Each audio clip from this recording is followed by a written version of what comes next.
Welcome to Face to Face. This is a show about change and what's next.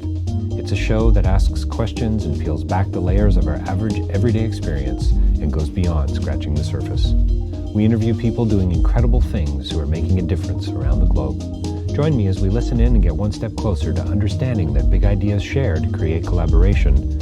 Collaboration can inspire community, and communities create social change. I'm David Peck, and this is Face to Face. Well, welcome to Face to Face. We're joined by a really special guest with us here today, Jason Sherman, to talk about his new film, My Tree, a world premiere at Hot Docs. And I really hope you're going to step into this conversation with Jason. And I learned so much about this film. But before we step in, it's called My Tree. And before I give you more of an introduction on where we go and some of the dots that we connect, and I'm sure lots that we left unconnected as well, Jason, maybe there's a part two in this. I always love that, you know, our conversations that I have here on Face to Face are unfinished. I think there's something really wonderful and beautiful about that. But, you know, I believe there's a Chinese proverb, and I'm sure it's one of those quotes that has been attributed to many different people over the years. But, you know, the best time to plant a tree is 20 years ago, and the next best time to plant it is today. And I just so love that for so many reasons. It's about the past, it's about the present, but it's also, you know, about impact and change in the future. And Jason understands that. And this is a film about gifts. It's a film about gift giving, but it's also a film about receiving. It's about understanding and storytelling. It's about coming alongside those that we are in closest proximity to, our neighbors. What does that actually mean? We talk about solving a puzzle and about this mystery that's unfolding right in front of our eyes, that's connected to a very intimate and personal story. And this film is about a tree. I mean, okay, I know it doesn't sound that interesting, right? But it's fascinating. You've got to not only read the blurb on the Hot Docs site, you have to watch this film. This film's about belief systems and about stories and that suppress, actually. And it's this beautiful reminder that there's so much more going on than meets the eye. Have you ever thought of the idea of a tree being used, or a series of tree being used as a cover-up? What does that even mean? What is Peck actually talking about? This is a film about responsibility and about knowing where your investments and where your money and where your donations actually are going. This is about pushing back. It's about conscience. You know, I talked to Jason, and I think I said, you know, what is this film about? And one of the responses was, you know, it's a film about conscience. It's about being very aware and of the decisions we make, the choices we make, and the places we go, and the actions, you know, that we find ourselves you know, doing on a daily basis, but also, you know, having to a nice reminder to having to ask the question, what is the impact going to be down the road? So had a lot of fun with Jason, really looking forward to seeing this film again, and hoping it's going to be soon on a channel, a digital channel, at least, coming soon to a digital theater near you. So stay tuned. Don't forget davidpecklive.com for more information about my writing and public speaking. You can get a copy of Real Change is Incremental there. You can also reach out to me if you'd like me to host an event, doing a lot more of online facilitation these days. And also face2facelive.ca. That'll direct you right back to my new website under this new umbrella of davidpecklive.com. You can find out more about what I'm doing there. The whole library of podcasts are there. You probably found your way here through iTunes or SoundCloud or Spotify, whatever your usual way to listen to podcasts is. And, you know, if you want to reach out to us about advertising, please do. But more importantly, what I'd really love for you to do, if you are getting into what we do here, if you could leave a review for us on iTunes or Spotify, give us a thumbs up, subscribe to us on YouTube. That'd be a huge help. I know a lot of people aren't listening to podcasts on YouTube these days, but we want to try to change that here at Face to Face, and we're looking forward to you being a part of that as well. Coming right up, Jason Sherman here on Face to Face today, talking about his new film. It's having its world premiere at Hot Docs, My Tree. Well, welcome to Face to Face. We are joined by a very special guest here with us today. Sadly, not calling from the Middle East, but calling from somewhere deep in Toronto, Ontario, Canada. We have Jason Sherman here with us to talk about his new film premiering at Hot Docs called My Tree. Jason, thanks for taking the time to hang out with me on Face to Face today. Thank you. I really appreciate it. And, you know, that sounds pretty good, premiering at Hot Docs. That was kind of what I was hoping from the beginning. I'm not gonna lie to you. You're not going to lie. That's what So, I had in mind the whole time. I love hot dogs, and when I started putting this film together, I thought, wow, it'd be great to have the film there in my own hometown. well, listen, you made it. Congratulations. Hey, before we even start, I want to get this on record, digital record at least. I absolutely love the film. Soon as I saw the what do you call that? The précis, the blurb, the Mhm. overview, the synopsis. I was, yeah, wow, fascinating. I mean, really? He's going to make a whole film about a tree? And man, after seeing the film, congratulations. It's beautiful. It's troubling. It's quite remarkable what you've pulled off. Wow, thank you so much.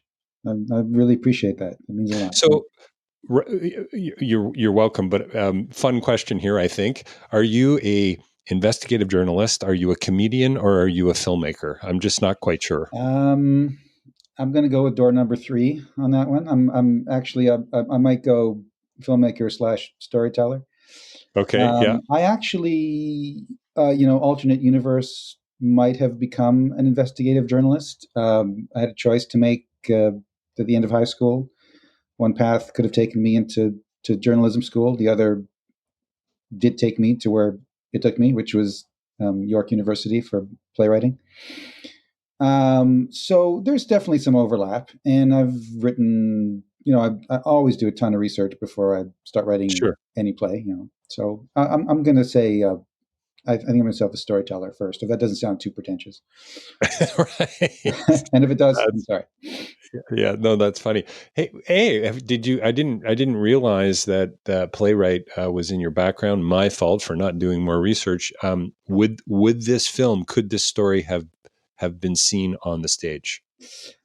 Well, not only could it have, but by all rights, in some form by now, it should have. I'm not going to go into the weeds on that one, but let me just put it this way: the idea for telling a story about a Jewish guy looking for his tree, his bar mitzvah gifted tree, was my original idea was to write it as a play, and or to make it part of a story in a play, Mm, which revisiting some characters that I first wrote, I don't know, 20 or so years ago, who, a play, if I may, sort of just indulge me for a minute, and I'll give you the deep background. yeah, sure. Yeah, go. Yeah. I'll try to Well, keep it'll help to provide some context around the film too. sure.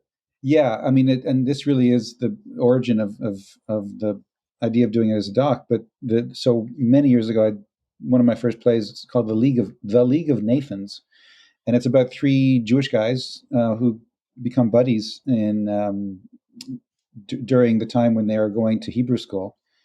They're all named Nathan. They start a club that you can only join if you're named Nathan, and the play is about them years later as they've taken divergent paths in their Judaism. And the I won't go into all the details of the play, but I'd say about 10, 11, 12, no, yeah, like 8 or 9 years ago, I went to Israel for the first time, and I had stopped writing plays actually for quite a while. And then when I was in Israel, again, that was the first time. Sort of all the things that I'd been thinking about Israel and being Jewish and the connections between the two came flooding back, and I thought I'd like to revisit those themes, the ideas, the emotions that all came bubbling up with all that. So I thought I'd revisit those characters, and the story that kind of came out for me was, my main character would look for the tree that was planted here when he was bar mitzvahed, um, as a way of continuing, sort of taking a fresh start at that investigation into being Jewish, connection to Israel, etc. And so I actually wrote it as a play. I was commissioned by the Stratford Festival. They decided not to pursue it. It kicked around a couple of other theaters in Toronto, got into development of it. It was supposed to be produced. It didn't end up being produced. but all, and which is why I say by all rights it should already have been on a stage. But sort of parallel to the development of the story as a play, what, at a certain point I thought, well, the idea of going around Israel looking for your tree would make a great doc. And so I thought, well, why don't I just make it as a doc at the same time as I'm writing it as a play? Do you know what? You know what's so cool to me, Jason, is going. Who else would have said "Looking for My Tree" would have made a great doc? What I love about documentary storytelling is there's just you could make a doc about anything, couldn't you? I mean, Yeah. depending on how you do it and how you tell the story, and isn't that a wonderful part of this kind of filmmaking? So absolutely, and let's face it, we've got books and docs about the origin of the sugar trade, about the. I mean, people just like pick a topic and That's people right. just Pick a start topic. diving.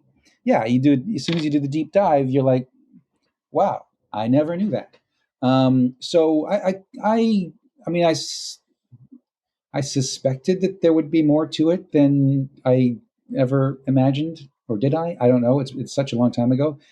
I mean, the thing that really surprised me the most, I got to say, is how little I did know about something as simple as, oh, someone planted a tree in my name in Israel.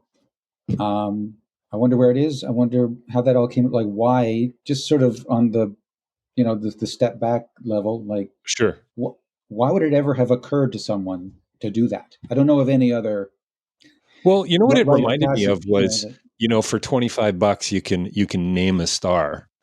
I think there's like, Mm, or 15 or whatever it is. It kind of reminded me a little bit of that. And I remember as a kid, my father worked for Abitibi, and he came home, and for 1 penny you could buy this little pine tree. And we planted one in our backyard. And the idea was little things, from little things, big things grow. for sure. This was before, The Tipping Point by Gladwell and so on. And of course, within a week, my father had taken the lawnmower and just reduced it to a little tiny piece of wood. So yeah, our little tree never grew into a big pine tree, unfortunately. Yeah, Wait, did but you but say for but I $25 you can name a star? yeah, something like that. Yeah, yeah. There's things out there like that. So I could see in 50 years somebody. It'd be a little bit of a different journey. I It mean, you just would. take a flight to Israel. It would. But well, who knows? By then, maybe you'll be able to dig a little bit deeper out in deep space as well. So this journey starts with a tree. I mean, I learned so much about this part of the world. I learned so much about this thing called, what is it, Canada Park? I mean, Yeah. can you give our listeners a little bit of context about the film without giving too much away? But this is a road movie for you. This is a bit of investigative journalism, but it's a real family story too, rooted in relationship and revelatory in so many ways. Wow. Okay. That sounds pretty good. And It sounds pretty good. Well, it is pretty no, good. you've kind of captured the layers that, which is great. I'm hoping that the other people who watch the film will get as well. That yes, there's a mystery unfolding, but it's a mystery that is connected to a personal story. So yeah, I mean, as I mentioned earlier, that the whole idea for the film came from my first trip to Israel, which I undertook much later than I think most people who go to Israel probably do it at a much younger age. I shouldn't generalize like that, but I let me just say that most people I know who've been to Israel have gone much earlier than I did. How about that? So like you get people to go on these free trips called birthright trips, which is basically get on the birthright bus and you're taken around and you're shown all the tourist highlights, and drink your head off and maybe meet the person you're going to shack up with for the rest of your life. I never did that, but I certainly did grow up in a Jewish environment. Yeah, like I didn't go to a Jewish school or anything like that, but you grew up in a conservative Jewish home, so you're raised with certain ideas, beliefs, the credo, the history, the culture, and so the film ends up being a kind of investigation or questioning into what I was brought up to believe, and the other and stories and other beliefs that end up being suppressed or not mentioned alongside those ones, and the surprise and shock that come along with learning that actually there's a lot more to the story than you ever were told. And it all, now that sounds pretty heavy, and it does get fairly heavy and into some kind of dark corners, and surprising facts are learned. But it does start off as a bit of a lark, and which is, gee, I wonder who gave me this tree. I'd like to know where it's planted. I'd like to know who gave it to me. I'd like to know why they gave it to me. I'd like to know what kind of a tree it was. All those questions, and we do learn the answers to all those questions. And I learn a lot of surprising things about the tree, and obviously the most surprising of all, where it was probably, I should say, where it was planted. Right, All, right. Because all signs indicate. you're not totally sure, right? And you never. Oh, maybe we shouldn't tell folks this, but Well, I the think question is, did you really find the tree? I found. Excuse me. I mean, I wouldn't swear on a stack of Torahs that I found that tree, but Do you I have would, a stack of Torahs? but I don't have one, but I would, I would stand before folks and say that I'm convinced that I was in the right park. Put it that way, Canada Park. Sure, sure. Yep. It's not like a huge. It's, first of all, I don't buy into the whole spoiler alert culture. Okay, cool. And like Romeo and Juliet, you know, you're told a minute into it that the lead characters are going to be dead in a few hours. Have a good That's time. right. Yeah. So it's about the unfolding of it, how it happens, and people I meet along the way, and all that. And so I haven't, yes, I discover ultimately that the tree was planted in a place called Canada Park, which is basically like one of our provincial parks. Sure. And which is a wonderful place, full of pine trees, trails, picnic benches. People go there on weekends, bike through it, have a grand old time. It just unfortunately happens to be sitting on top of the remains of 3 Arab villages that were captured and destroyed in 1967. And within a week of their capture, were destroyed. Their thousands of inhabitants were sent on the road to Ramallah as refugees. And the park was essentially created, in a sense, to prevent their return.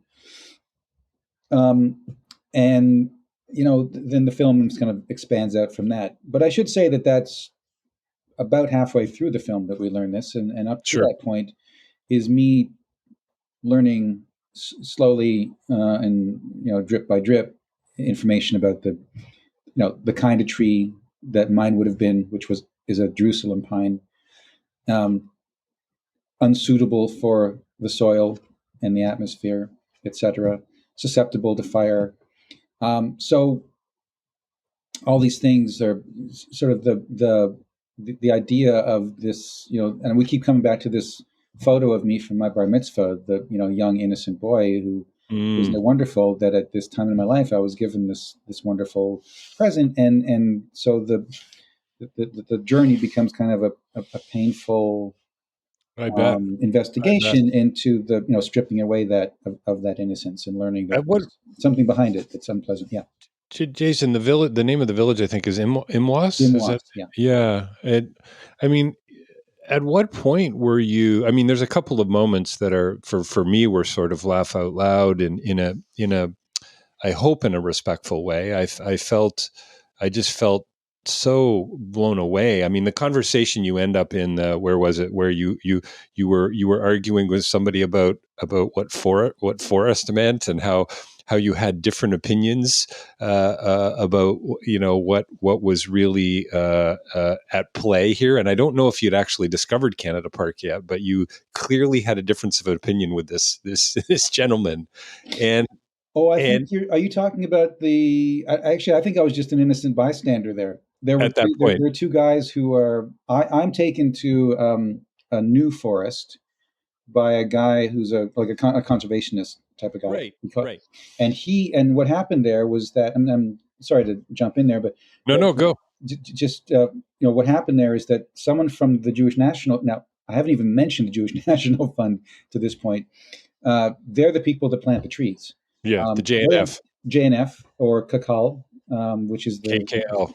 KKL. That's the Hebrew initials. They unfortunately chose not to participate in the film, despite repeated attempts by me to get anyone from the organization to speak. I actually at one point had several interviews lined up, and they canceled them all. But that's another story. But well, you asked the question so beautifully too, and you say, "Why is it just so hard to talk about trees?" Yeah. Which is hilarious. I know. It's very odd. But the what happened in that particular scene is that someone from the JNF happened to be there in that new forest and came up to us because he overheard me interviewing this other gentleman. So they got into a kind of a sparring match about, well, what should we plant here? This is just a stony hillside. And the guy from the ecologist organization was like, plucked up some some growth, like some flowers, or some people might call them weeds, but colorful weeds. And he grabbed them and he shoved them in this guy's face and said, "Oh yeah, did you plant these?"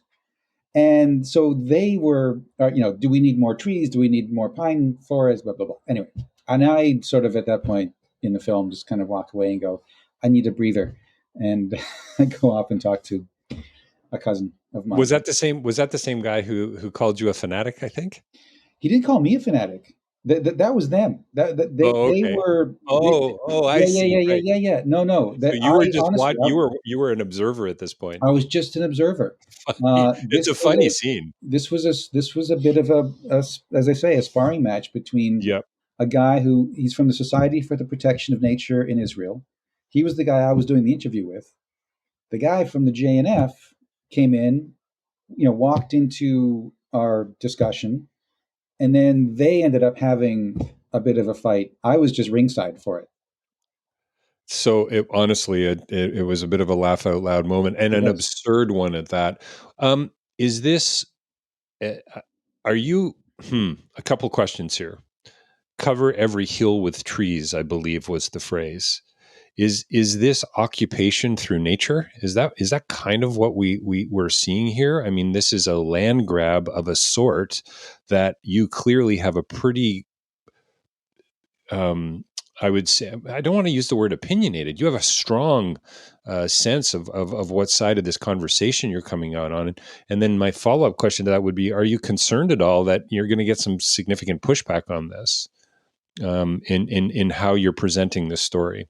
Well, okay, so let me tackle those this way. But I'll take them in order. First of all, whatever way you like. There's going to be pushback, but I'll come back to that. The discovery that I make in the film is that this afforestation program run by the Jewish National Fund, which has been around since 1901, is, no matter how you slice it, trees are being used to cover up a number of destroyed Palestinian localities. Canada Park is one of those localities. There were 3 villages there. My tree is standing on the remains of a Palestinian village. The gentleman who walks me through Canada Park points out that a spokesperson for the Jewish National Fund said in a Hebrew language article from a settler magazine that the trees are there, that the trees are covering up destroyed forests, destroyed villages, and the trees are there to disguise the issue. That's a quote from an interview subject in the film who is quoting a JNF spokesperson. So it's not an allegation or a that the JNF essentially admits, or at least this particular person said up front, the trees are there to cover up the destroyed villages. She was talking about Canada Park, but he, I'm not sure if it's he or she that he's referring to, uh, that there are a number of these of such villages. So that was news to me, and um, those are simple facts. The question is, what do you want to do with those facts? Um, and that's a question essentially that is up to the audience to take away. And it's as a number of people in the film say, donors. I'm actually going to kind of paraphrase or quote as well as I can John Goddard, who was the first Canadian journalist who wrote about Canada Park back in the 80s. Donors, if they're going to donate trees, they should know where those trees are going. That's fair. That's a quote, and I think he's right. So it's really just know where your money's going. Right. Now, as I mentioned, the JNF chose not to participate in the film. I approached this, and I mean, you've seen the film. You see my interview. You know the way I speak to people. It's open. It's respectful. I want to understand everyone I speak to. I want to understand things from their point of view. I want to know what they know. Sure. So I was more than prepared to talk to the Jewish National Fund and ask them about their work, their history, their policies, the good things they do, and of course, knowing what I eventually come to know, I would want to talk to them about that. Now, as it turns out, I eventually do speak with a gentleman who was around at the time that that Canada Park was created, and again, you can see in that interview, and so he's not officially with the JNF anymore, but he was the head of he was the national director of JNF Canada at the time. I, I think our conversation is open and respectful, and I simply ask him to tell me the story of Canada Park's creation, and then I let him know what I discovered and how I feel about it, and then he responds to that, and that's really what I would have done I would have taken the same approach with Jewish National Fund spokespeople, whether there or here. Unfortunately, I didn't get a chance to do that, although I did at least start an interview with someone here, and that person decided to end the interview in the moment. Pushback, no doubt. I would like to think that that if people see the film, they'll want to engage in dialogue, right? Go a little deeper. Yeah, and not simply paint me with the brush that's being right. used. Well, the challenge probably you face with a film like this is this is just hyperbolic. He's taking this one situation and he's a filmmaker, and right. I mean, that would be the overreaction. Instead of saying, "Hang on, I've never heard about this before. I need to go a little deeper. I need to do some of my own." That's where I'm at, Jason. So for me, your parents gave you two gifts. You've given me a gift here. And I hope you've given a gift to many, many other viewers to go a little deeper and to start asking, I think some really important and some new questions about, like you said, where does your money go? How about reconciliation? How about the ability to just talk about trees, and then let's put whatever your subject is in. Let's not talk about trees. Let's talk about something else. Like that's the metaphor for so many things. Right. It's really, really quite beautiful. And well, thank you. And ultimately, I guess when it's a film about conscience. Yeah, good. And you have to choose for yourself. If you see something that you think is wrong, are you going to speak up about it or not? Now, look, there are also going to be people that just absolutely disagree with the approach, the findings, where I get to, and that's okay. I mean, if now I say that's okay, it's not okay if it's hyperbolic on the other end, and Right, and if right, right. it's a disproportionate attack. But that speaks to kind of where that would be coming from, and it's all speculation at this point. Sure. For sure, there are going to be people that just don't like the subject even being discussed. Just being brought up. As you can imagine, there was a lot I had to leave out of the film, but there is Sure. one story that I kind of wish I'd found space for, which is the John Goddard, who I mentioned before, the journalist who wrote about Canada Park in Saturday Night Magazine many years ago. He told me a story, just sort of as we were wrapping up, about how he was in Israel this one time and on a cheroot, which is basically a minivan, a cheap form of transportation to get from one city to another. And sitting behind him were this a couple, married couple, older couple. And as they were passing Canada Park, which is, as you can see in the film, is on the Jerusalem-Tel Aviv highway, main highway. And as they're passing Canada Park, the husband said, "Oh, honey, I think we planted trees there." And the response from his wife was, "Shh, don't talk about it." Now, Wow. which it had that may have been around the time that it was already there was a bit of controversy. Sure. That sure. Around what the film gets into, which is also interesting. That I'm not like breaking news here. Right. This is not. I didn't go out and dig up a story that no one knows. It pops up every now and again, including, I should say, again, as you see in the film, the Fifth Estate. Right. Once did a piece that, frankly, is more damning in its assertions. Like they get into stuff that I don't even touch on, like that part of Canada Park is in the West Bank. It's in occupied Palestine. Even to say Palestine is apparently a